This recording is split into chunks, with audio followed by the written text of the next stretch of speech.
In this lecture, I would like to discuss a little Maimonides written documents about the image of the Messiah. So I would use two chapters that Maimonides wrote in his Kings of Laws and Heroes and Laws of Kings and Heroes.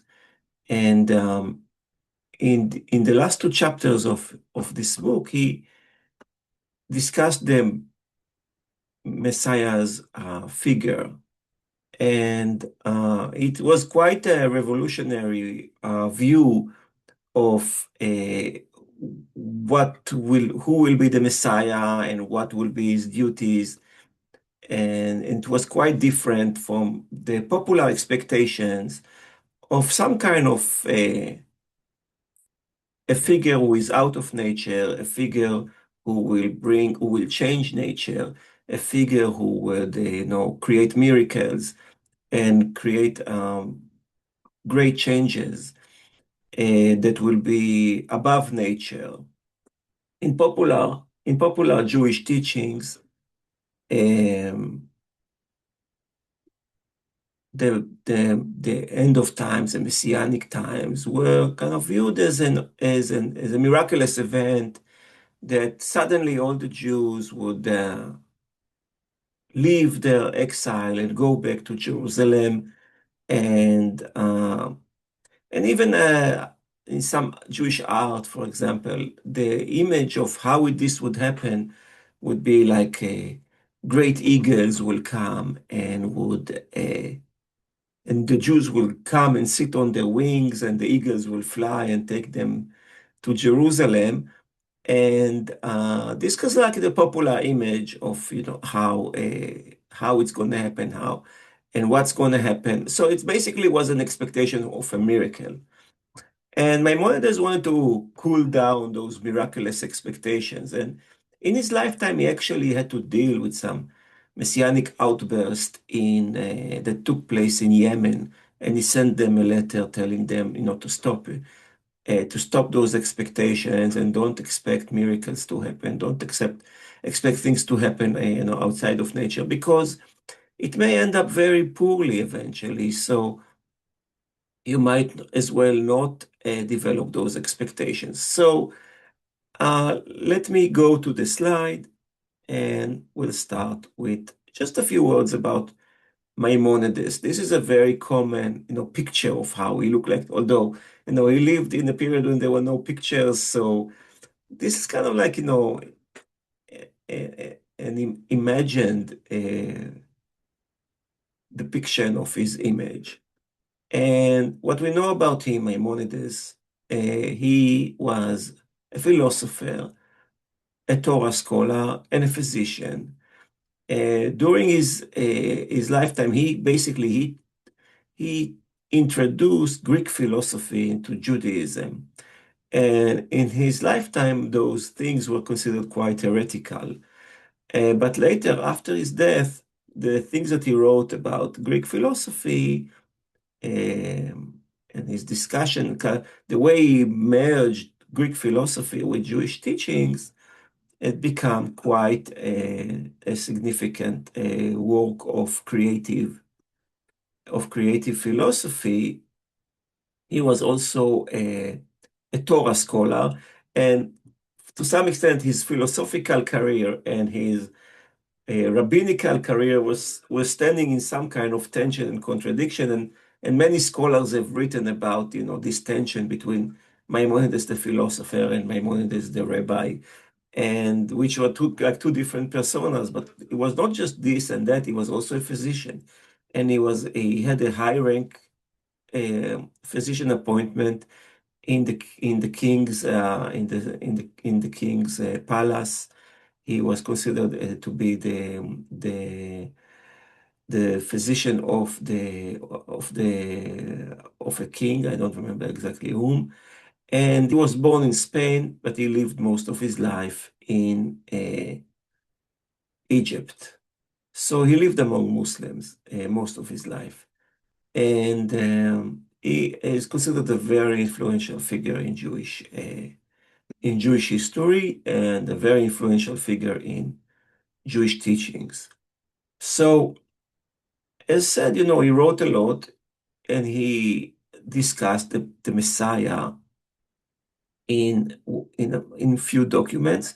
Well, today I will be reading from the document which is called Mishe Torah. Mishneh Torah is the rabbinical teachings, Maimonides rabbinical teachings, and he ended his book with two pages, with two chapters, and I would quote a few sentences from these chapters in order to illustrate the mindset that Maimonides was uh, was having when he wrote those chapters. So, restoration, yes, the chapter begins with the following sentence. King Messiah will arise and restore the kingdom of David to its former state and original sovereignty. He will rebuild the sanctuary and gather the dispersed of Israel, and all the ancient laws will be restored. So basically, King Messiah has some very clear duties. Yeah, he needs to bring the Jews back from their exile. He needs to build a temple. He needs to build the monarchy. He needs to build a state. He needs to, and everything should be established on the laws of the Bible. And he needs to do it in a physical way, not through, a magic spell. So the second paragraph, it's actually the third. The second paragraph I want to read is, do not think that King Messiah will have to perform signs or wonders, bring anything new into being, revive the dead, or do similar things. It is not so. So basically, he says, don't don't expect any miraculous event happening. Don't expect eagles. Don't expect things that are happening outside of nature. Don't expect people flying. Don't expect UFOs. Don't expect all of those things. It will be just just the world will remain as it is. It's not going to change. Everything's going to be the same. The Messiah has duties. He needs to restore the kingdom of David. He needs to build a temple. He needs to bring the Jews back to their homeland. And he will do it not through acts of miracles, but through real life events. And and here, look at what he says next. If there arise a king from the house of David who meditates the Torah, so first of all, he needs to be, you know, someone like Maimonides, yes, a real educated, very well-versed, uh, a man of Torah. So don't think that the King Messiah will, abolish the law. Yeah, he will be part of the law. So I repeat, if there's arise a king from the house of David who meditates on the Torah, occupies himself with the commandments, as did his ancestor David, observe the precepts perceived in the written and the oral law, prevails upon Israel to walk in the way of the Torah and to repair its breaches and fight the battles of the Lord, it may be assumed that he is the Messiah. If he does these things and succeed, rebuilds the sanctuary, the site, and gather the displays of Israel, he is beyond doubt the Messiah. Okay, so Maimonides sets very clear rules, yes? Messiah needs to follow the Jewish law. Messiah is not going to change the Jewish law. This is something very important to understand with those charismatic figures that have came throughout the generation, said, I am the Messiah. I am the Messiah. And many of them basically said, since we are entering into messianic times, since everything's going to change, nature is going to change, miracles are going to happen, and also the old law, the old Jewish law will be changed. And Maimonides said, oh, here is for you a flag. If there is someone comes and tells you that the law needs to be changed, then you should know this guy is not a Messiah. And if he's doing everything, but he brings all the Jews back, he builds a state, he builds Jerusalem, he builds the sanctuary, but then there's something that he doesn't do. Let's say he doesn't complete building the temple, then he's not Messiah. And Maimonides gives the example of Bar Kokhba, Bar Koziva, the famous figure from the times who led the revolt against Rome in the year 132 to 135. Rabbi Akiva, the great sage of the Talmud, said that he is the Messiah. Why did he say that he is the Messiah? Because he was leading a revolt, because he wanted to restore the temple, because he was planning to restore, and to bring the freedom and to bring the Jews back and to establish a Jewish monarchy. But he died. He died in the battlefield, and therefore he's not the Messiah. Yeah. If you're starting the assignment, you're starting the process, but you die in the middle, then you're not the Messiah. That's what it is. Only if you perform all of those duties, then you can be considered the Messiah. And again, there are very clear stipulations. It has to be not outside of nature. It has to be without miracles. It has to be, through human activity. And if you succeed, then you're the Messiah. And if you fail, then you're not. There's no dead messiahs in Judaism.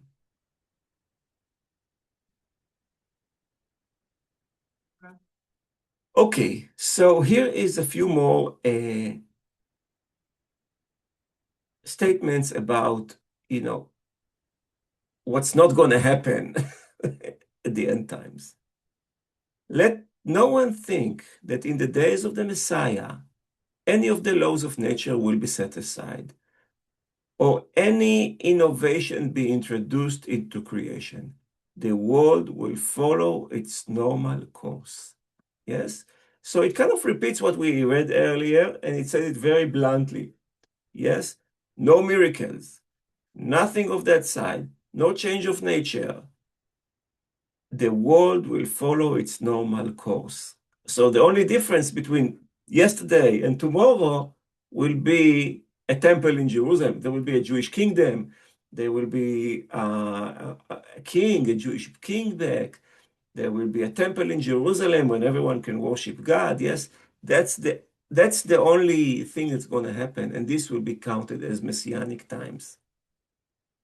And in another sentence, no one should ever occupy himself. Okay, so now the question is, how can he say something like that? Because if you read the Bible, and if you read the sages, and if you read the Talmud and rabbis that came before, they all were very occupied, with the miraculous nature of the end times. Yes, like a sheep would dwell with a wolf, or things of that sort. Yes, a sheep will dwell with a wolf, or all kinds of legends that something will happen, and miracles, and so on will happen. So he responds to this. He said he has a response to that, and this is what he says: no one should ever occupy himself with the legendary themes or spending much time on midrashic statements bearing on these and like subjects. Yeah. He should not deem them of prime importance, since they lead neither to the fear of God nor to the love of Him. And no one should calculate the end. So this is something very common among people who are waiting for a Messiah. Yeah. So there were all kinds of dates that you probably are familiar with, like the year 2000, or we have the Adscan calendar, or so. It's very well known phenomenon that people calculate, it's going to happen in 2 years, it's going to be 4 years, it's going to happen in 7 years, and it's going to happen tomorrow. Yeah. So he said, don't do those things. Don't calculate the end. Don't engage yourself with too much speculations. Don't look for signs. Why? It's not good. It's speculations, it's legends. It's not the real world. It's not leading you to good places. Just leave it. Everything has to be like it was in the past. But it's not just like it was in the past. Something new will happen. And what will happen? What will happen? So I wrote it Redemption for Torah Study. Yes, so what Maimonides is saying basically is that the purpose of all of this, all of these big changes that will take place, yes, not in nature, but in the real situation of the world, it is all for God, so that we will have the ability to study God and we will to worship God, and we will have plenty of food, and we will have peace, and we will have everything that we need so that we can dedicate ourselves to the study and worship of God. This is the purpose of redemption, nothing else. So here, let's read what he said. The sages and the prophets did not long for the day of the Messiah, that Israel might exercise dominion over the world, or rule over the heathens, or be exalted by the nations, or that it might eat and drink and rejoice. Their aspiration was that Israel will be free to develop itself to the laws and its wisdoms, with no one to oppress or disturb, and thus be worthy of life in the world to come. So, the Jewish people living under the conditions of exile, under the rule of Muslims and Christians, they were second-grade citizens, yes. No, nobody treated them fairly. Nobody treated them as equal. And over the time, they kind of developed a fantasy that when the Messiah would come, this will be a time of vengeance. This will be time of, reversal. Those who are now at the bottom will become the top, and those who are at the top will become the bottom. So all kinds of kind of like vindictive and kind of fantasies have kind of developed among the Jews. When the Messiah will come, we'll teach them a lesson, yes? And he says, don't. Nothing like that is going to happen. And this is not the purpose of the Messiah. So many people thought this would be the purpose. So this will give them the opportunity to, to teach them a lesson. He said, don't. It's not going to happen, and don't think about it. The only reason that the Messiah will come will be to free you to devote yourself to the study of Torah. And no one will bother you. You will have food, you will have peace, you will have sunshine, you will have computers, you will have whatever you need to study God. This is the purpose of redemption. So, we want to summarize Maimonides' view on the redemption. Something which many scholars used as a language is that Maimonides neutralized messianic expectations. Neutralized, meaning many people thought the redemption would happen through, miracles and events outside of nature. He put it back into nature, yes, neutralized into nature. So it's not going to be outside of nature. It's going to be within nature. He removed the sting from messianic fantasy. That's another language which was used by scholars. So basically, the sting is the vindictive and punishment kind of aspect of the messianic fantasy, that the Messiah will come and then we'll be able to, take vengeance. So he took this out of the messianic fantasy and said, in messianic time there will be peace. The Jews will go back to Israel, and all humanity, everyone, will worship God together in a new level of understanding of God, yeah, a new level of understanding. Um, but I want to make 2 points about the big vision of Maimonides about the Messiah, and to give you the example of Shabtai Tzvi, which I will talk more about in future lectures, and figures like Shabtai Tzvi, who came at a later stage in Jewish history, who claimed that they are the Messiah. Yeah. Shabtai Tzvi said, Shabtai Tzvi, it is estimated that he had 1 million followers who hoped that he will be able to take them to Jerusalem and to finish Jewish exile and to establish the Jewish monarchy and everything. And since Maimonides said the Messiah doesn't need to perform miracles, Shabtai Tzvi said, I don't need to perform any miracles. I don't need to prove that I'm the Messiah. The Messiah is proven by their actions. If they were able to fulfill all the rules and all the guidelines and all the points, build the Jerusalem, bring the Jews back, do all. If they can do all of those things, then they are the Messiah. And this is what Shabtai Tzvi said. No, give me a chance. Let me prove. I don't need to perform any miracles. I don't need to do things outside of nature because this is not what Maimonides told us. But I will take you back to Jerusalem, and many people believed him because Maimonides said all of those things. So here's the flip side of the Shabtai Tzvi story. And then I want you to reflect a little bit about Zionism. The Zionist movement, and you can say the great leader of Zionism was David Ben-Gurion, the first prime minister. What did the Zionists do? They took the Jews out of their exiles. They've built a state. They've built an army, a very successful state. And they've done many of the things that Maimonides said the Messiah would do. So can we establish that Zionism, or maybe David Ben-Gurion, had been the closest figure to a Jewish Messiah, according to Maimonides? I leave it to you to ponder on that, and thank you for listening to me.